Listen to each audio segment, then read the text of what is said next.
Gestación subrogada, maternidad sustituta o vientre de alquiler. ¿Cuál nombre te suena más familiar? ¿Y cómo reaccionas al escuchar acerca de este tema?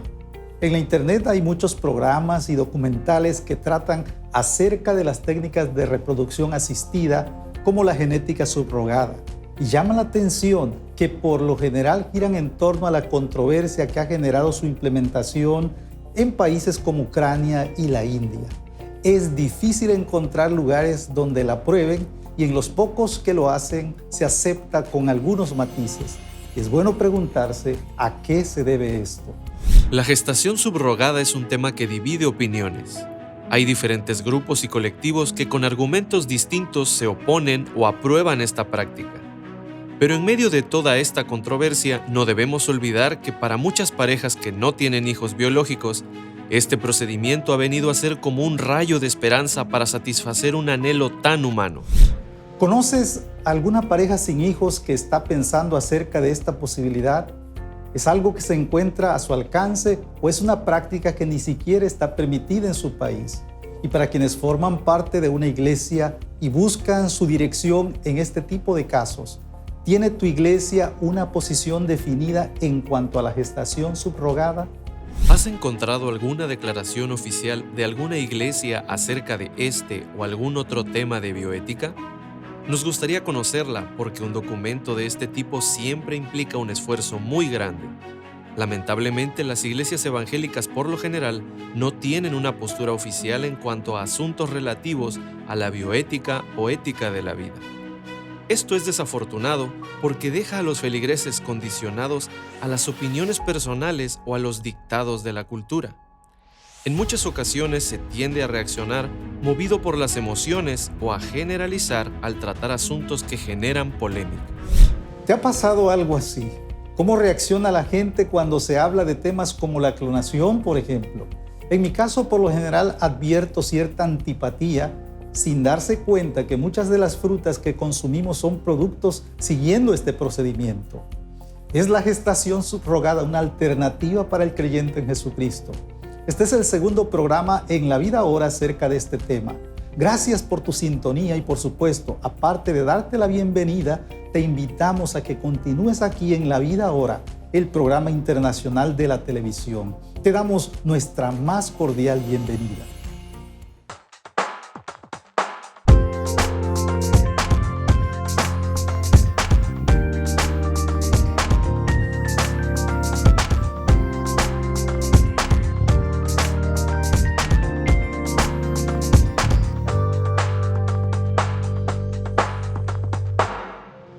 ¿Es la gestación subrogada una alternativa para el creyente en Jesucristo? Ese es el tema del programa La Vida Ahora. Hemos hecho un programa ya acerca de este tema y si te lo has perdido, te invitamos a que lo mires en el canal de YouTube de este ministerio. El día de hoy queremos que reflexiones sobre las implicaciones de esta técnica de reproducción asistida que se ha convertido en una alternativa seria para matrimonios que no pueden tener hijos.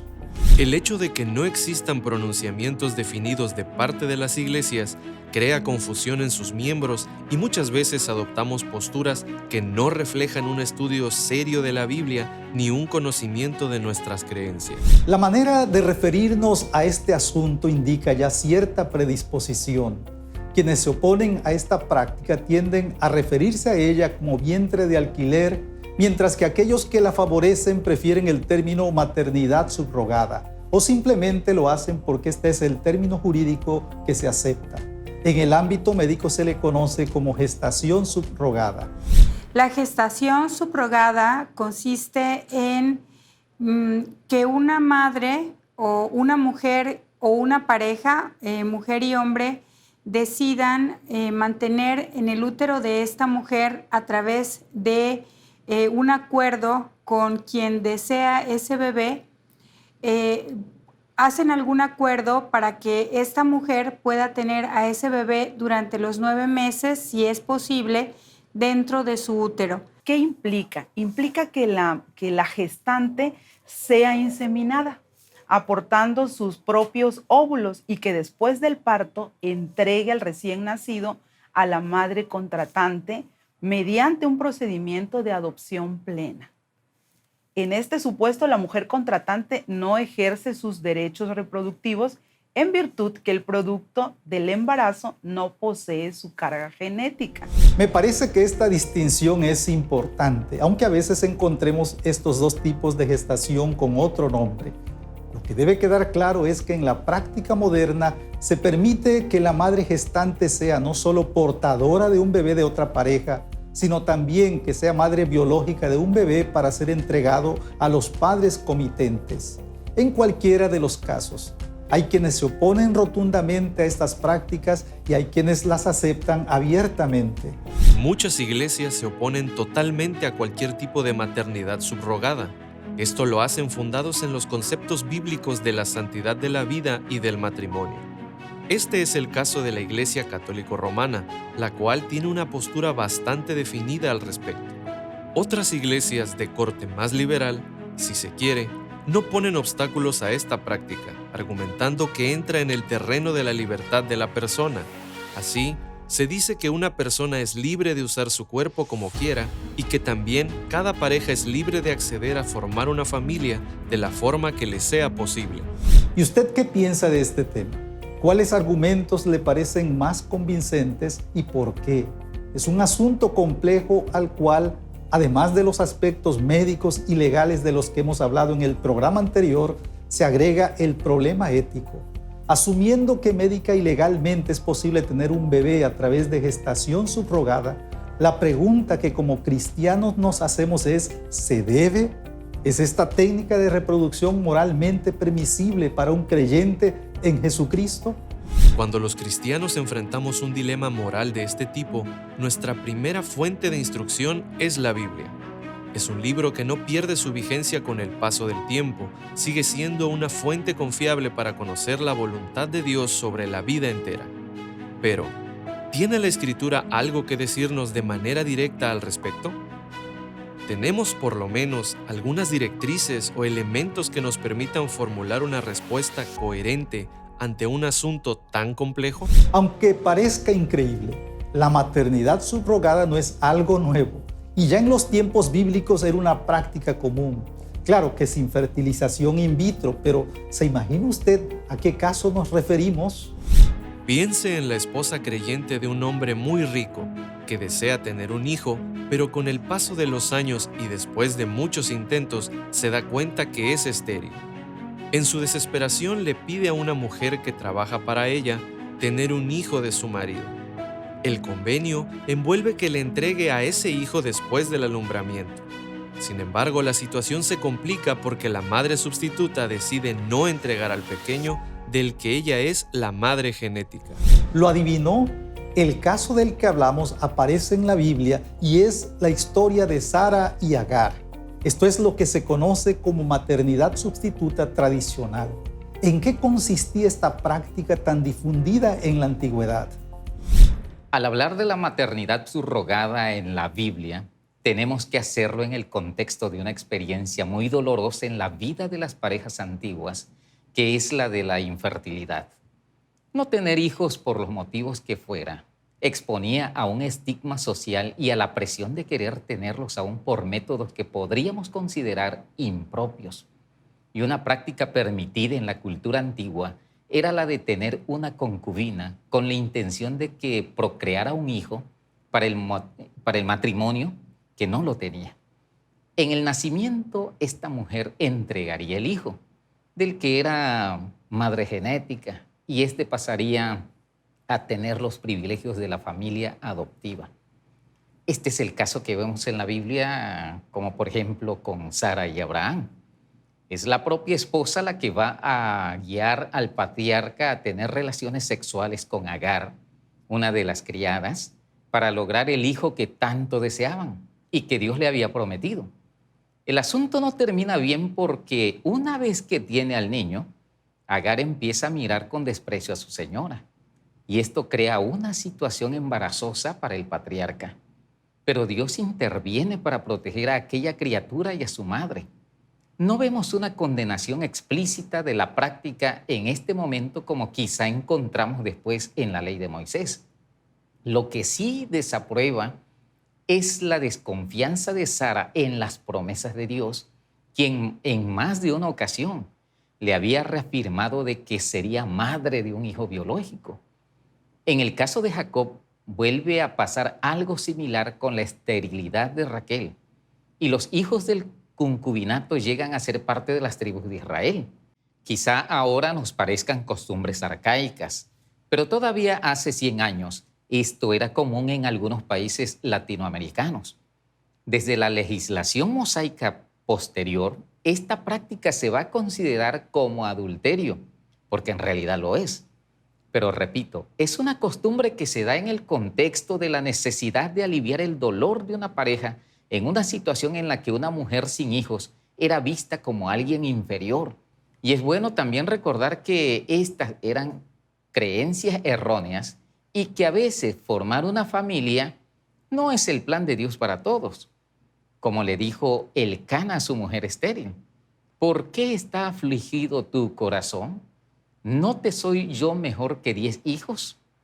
A veces Dios puede estar diciendo algo parecido a esposas y ahora hasta mujeres solteras que colocan el deseo de tener hijos por encima de su relación con Dios.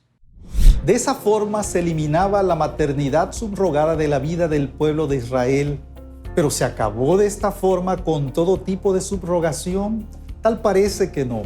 En la ley de Moisés encontramos la ley del levirato, una práctica un tanto extraña para nosotros, pero bastante común en los tiempos bíblicos. La palabra levirato viene del término levir, que significa cuñado o hermano del esposo. Esta práctica consistía en que si un hombre casado moría sin hijos, era deber de un hermano u otro pariente cercano casarse con la viuda, y el hijo de la unión sería considerado el hijo del primer marido, como dice la palabra de Dios en Deuteronomio 25, 5 al 6. Cuando 2 hermanos habitan juntos y uno de ellos muere y no tiene hijo, la mujer del fallecido no se casará fuera de la familia con un extraño.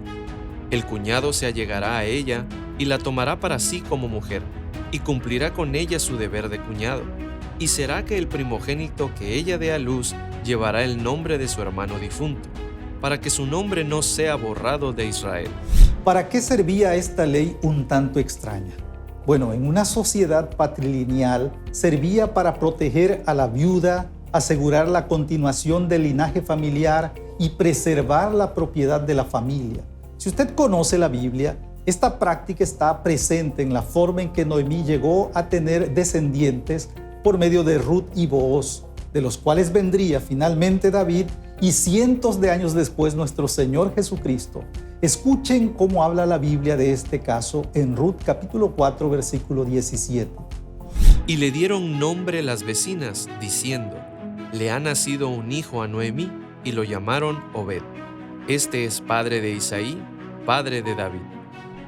Aunque esto es todo lo que la Biblia nos dice directamente acerca de la maternidad subrogada, para tener una perspectiva más amplia, debemos también examinar qué nos dice acerca del diseño de Dios para la familia, el matrimonio y sobre todo, la nueva vida que se gesta en el útero de una mujer. Quizá uno de los aspectos que más fácilmente se olvida al hablar de las técnicas de reproducción asistida es la importancia del ser que se desarrolla en el vientre. Aunque se habla mucho en la actualidad del interés superior del niño, gran parte de la discusión se enfoca en los padres intencionales o a quien se conoce como madre gestante o portadora. Este es un asunto muy importante en el que la Biblia se distancia y se opone a la idea de que la vida comienza en algún momento del período gestacional y que por lo tanto es derecho de la madre tener a la criatura o no tenerla. La Biblia es muy clara en este aspecto. La vida comienza al momento de la concepción, como la misma ciencia moderna nos demuestra. Es por eso que al hablar de Jesucristo, el Hijo de Dios, se dice que fue concebido del Espíritu Santo. Es decir, la encarnación del Hijo de Dios se da desde la concepción. Ahora, hay quienes se preguntan si en el caso de la Virgen María tenemos un ejemplo de un útero subrogado. Pues no es así, porque María, que es solo madre de la naturaleza humana del Salvador, es por lo mismo madre biológica y legal. ¿Acaso no es maravilloso cerciorarnos que el cuidado amoroso de Dios por sus hijos comienza antes del primer ultrasonido y antes de que la misma madre se diera cuenta del embarazo? Aunque hoy en nuestra cultura se subestime, a Dios sí le importa lo que sucede en el vientre. En lo personal, esto es algo que me conmueve. Espero que usted lo ayude a revalorar sus conceptos acerca de la vida. Hay un salmo muy hermoso que nos puede ayudar a recuperar esta perspectiva bíblica.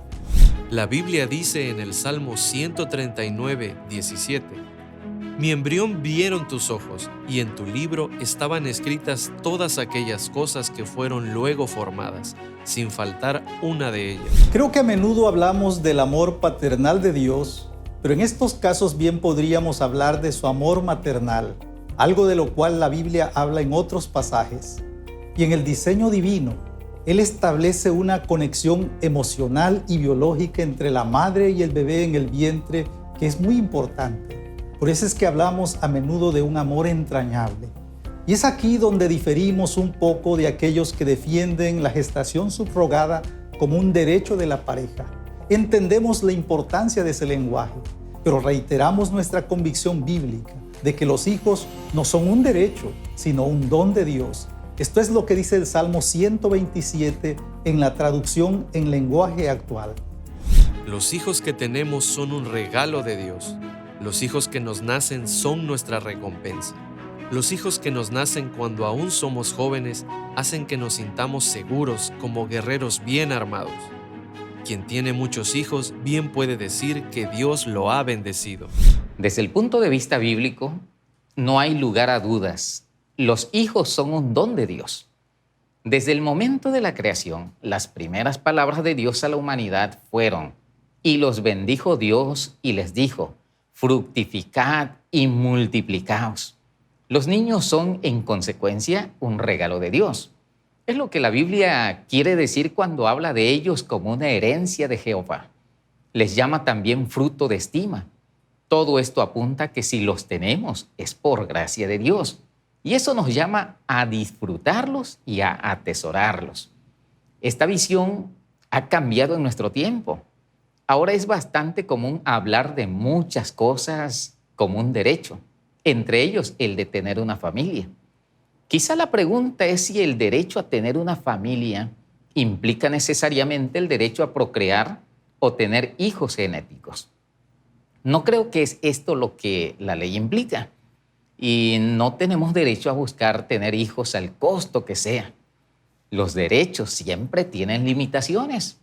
Y en el caso de tener hijos, pues funciona dentro de los parámetros establecidos por Dios en la creación. El deseo de tener hijos es bueno porque es algo dado por Dios, pero no podemos llevarlo a cabo fuera de sus designios. No tenemos derecho a tener hijos al costo que sea, y esto bien implicaría una reflexión acerca de los procedimientos que se usan para producirlos mediante la tecnología actual. De cualquier forma, el tema del derecho a la familia es muy amplio, y hay quienes lo ven desde el lado del niño, desde aquellos que ya han nacido, y no de los que aún no lo han hecho. ¿Y usted qué piensa acerca de los hijos?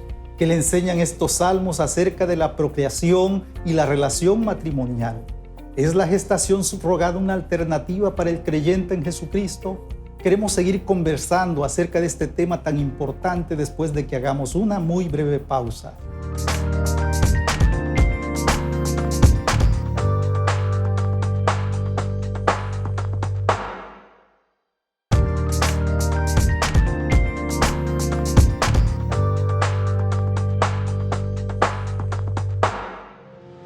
¿Es la gestación subrogada una alternativa para el creyente en Jesucristo?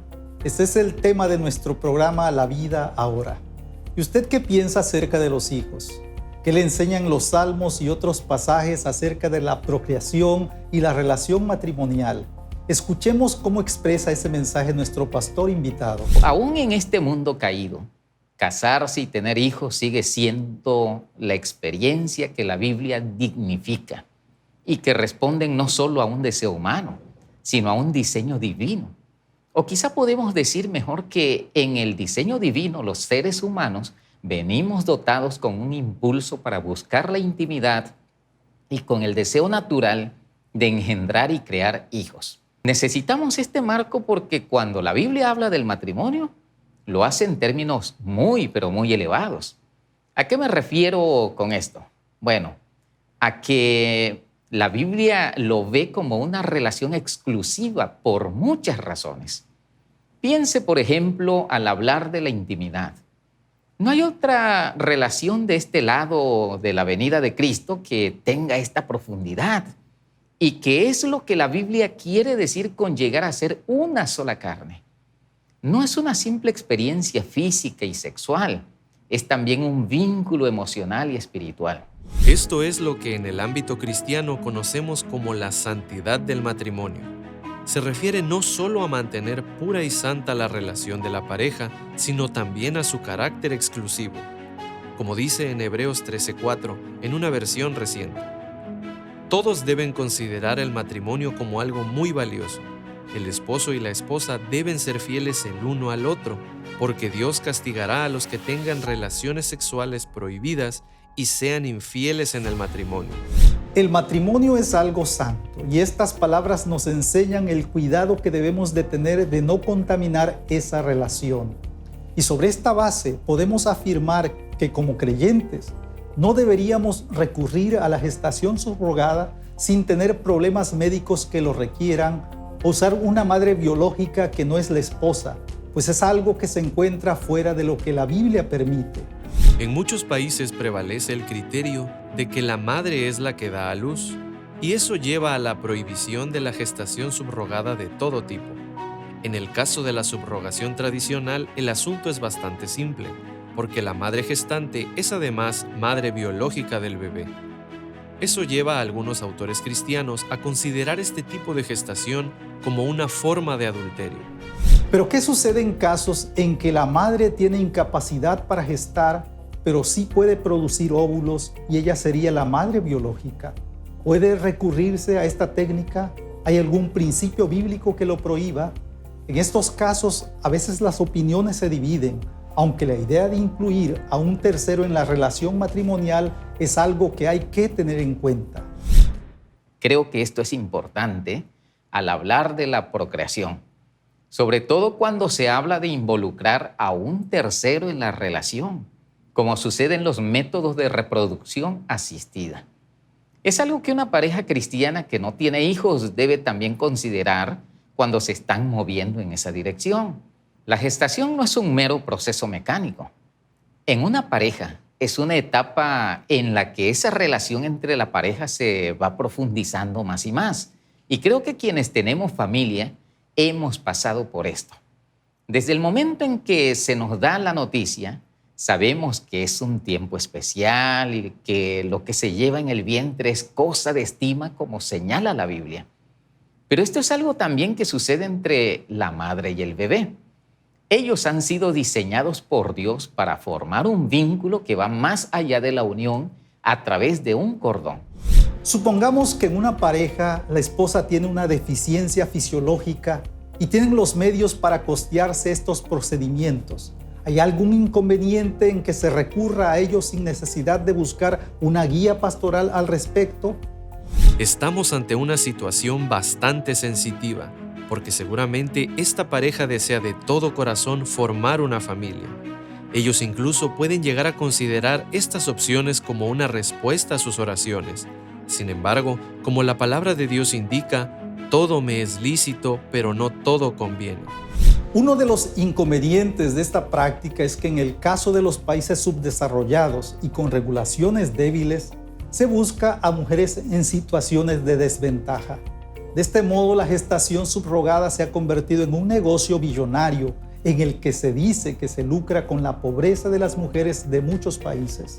En lugares como la India o en el estado de Tabasco en México, que vimos en el programa anterior, el gobierno ha tenido que intervenir porque también se presta a muchas irregularidades e ilegalidades al llevarse a la práctica. Creemos como cristianos que los avances tecnológicos pueden ser tanto una bendición como una maldición. Muchas veces esto depende del uso que le demos a las cosas, y en casos como estos es importante informarse adecuadamente, sobre todo acerca de cómo se llevan a cabo procedimientos como la fertilización in vitro y la inseminación artificial, y si como cristianos estamos de acuerdo con ellos.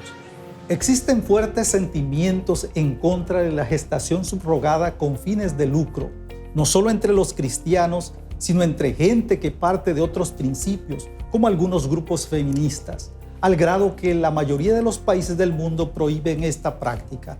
Por supuesto que en un mundo caído y un mercado dominado por la avaricia, no es difícil llegar a la explotación de otras personas.